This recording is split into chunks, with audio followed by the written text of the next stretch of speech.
गहरी रात की चादर में छुपी हुई थी जंगल की गहराई।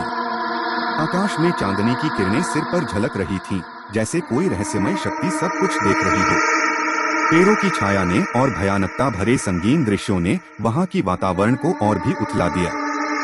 एक जगह पर एक व्यक्ति अकेले खड़ा था। उसकी आंखों में भय की झलक थी, जैसे कोई भयानक सपना हो। वह झोंकते हुए पेड़ों की भयानक छाया में लिपटा हुआ था। वह सिर्फ और सिर्फ अपनी बचाव की खोज में था। अचानक उसने कुछ सुना। उसका दिल धड़कने लगा। कुछ दूर से आवाज आ रही थी, जैसे कोई रोना रो रहा हो। वह धीरे धीरे उस दिशा में जा रहा था। जैसे ही वह नजदीक आया, उसने एक नदी के किनारे एक लड़की को देखा। वह बहुत ही डरी हुई थी, उसकी आंखों में आंसू थे। वह थोड़ा सा अदब से पीछे हटा और पूछा, तुम्हें क्या हुआ?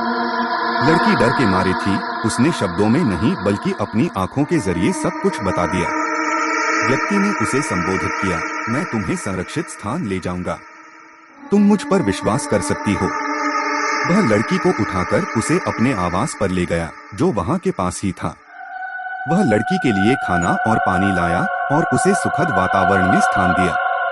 लड़की ने आखिरकार उस व्यक्ति पर विश्वास किया और उसके साथ रहने को तैयार हो गई। व्यक्ति ने उसे सुनाया कि यह जंगल एक राजा की रानी थी, जो अभी अपहरण कर ली गई थी। उसने बताया कि वह उस राजा के सेनापति था और उसका मिशन था रानी को बचाना। वह लड़की समझी कि वह इस स्थिति का निपटने में मदद कर सकती है। उसने व्यक्ति के साथ साझा किया और मिलकर वे राजा के पास चले गए। वे मिलकर रानी को बचा लिया और राजा को खुश किया। राजा ने उन्हें बड़ा इनाम दिया और उन्हें अपने समर्थक के रूप में उपयोग किया। इस अंतिम परिणाम में उन्होंने एक दूसरे के साथ विश्वास और सहायता का महत्व सीखा। उनकी यह कहानी जंगल के अंधेरे से रोशनी की ओर ले गई।